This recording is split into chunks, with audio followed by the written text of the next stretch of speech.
Amen. So the head of the woman is the man, and the head of Christ is who? God. So that's the Holy Trinity. That's the ordination that God has set up.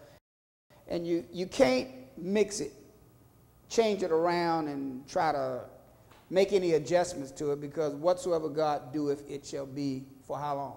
Forever. Nothing can be put to it, nor anything taken from it, and God does it that we might fear. So if you go into the marriage with the concept that I am who I am as God has ordained me to be, and everyone respects that, as she was saying, you don't have a problem in the marriage. The problems come. Like I asked my wife here about a year or so ago, I said, as long as you've known me and long as we've been married, I said, have I changed? She said, none at all. That's a good thing. That's a good thing. What I started off as being is what I am today. Jesus Christ, what? The same yesterday, today, and forever. No change. Yes. My point is, people will sometimes go into a marriage thinking they can change another person. Good point. That is true. Well, I'm going to make a better man out of him, or I'm going to make a different woman out of him. And I believe in most people's thinking, they do not accept that the man is the head. They have an issue with men. Yeah. They have an issue. That point came up last week. Yeah. They think that does head mean final decision. So tell me what was said about that. Or they was just saying control. It seemed as though when God put the man in the lead, what he was doing was, realistically, he was protecting the woman from making a choice that would bring damnation on herself, as it speaks about in Numbers. Because Eve had stepped off into partaking of the substance that was not supposed to be partaken of, aside from her husband. So to protect that, to keep that ever, anything that goes on, go to the head. The head will make the decision on what is and what isn't, and then what you do, you carry on. You have schools have what? Headmasters. The headmaster.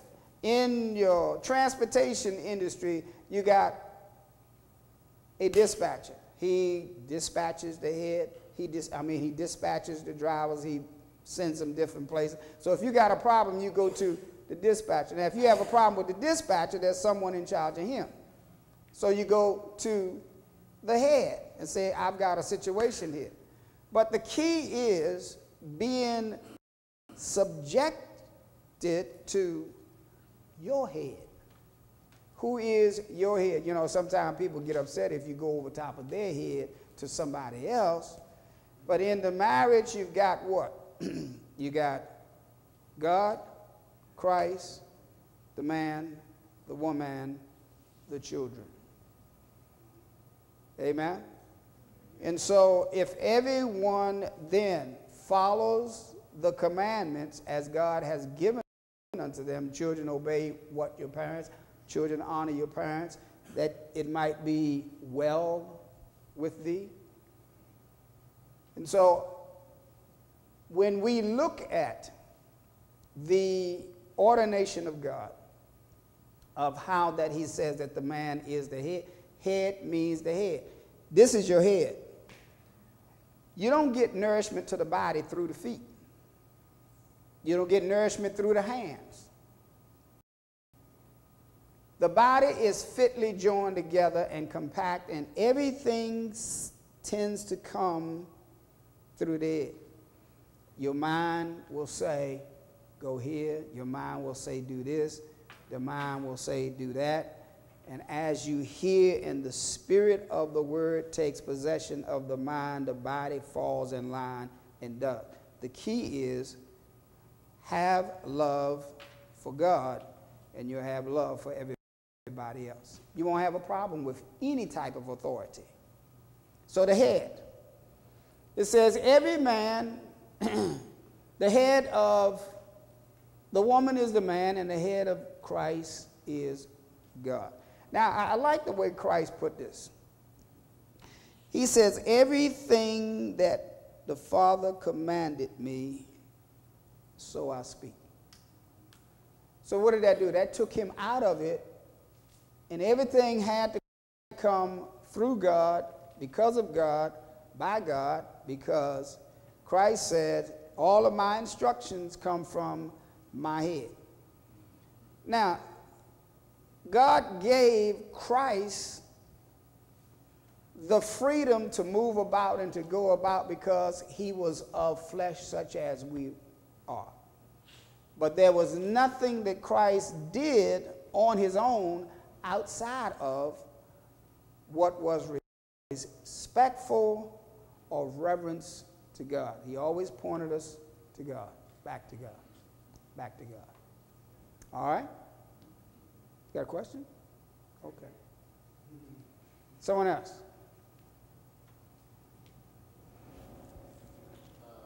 Yes.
So all the other, his father-in-law was watching and observing what he was doing, and he was sitting there judging the people all by himself from morning to evening.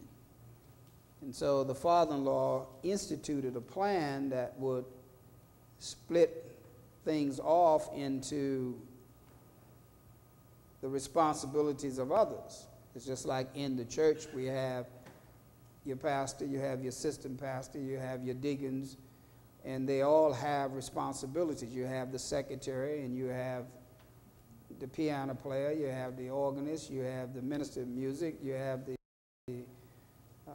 video person. All of these assume responsibilities, which helps to make the load easier on the head. And Moses' father-in-law had instituted this plan to make it easier on his son-in-law, which he may have been thinking about his daughter.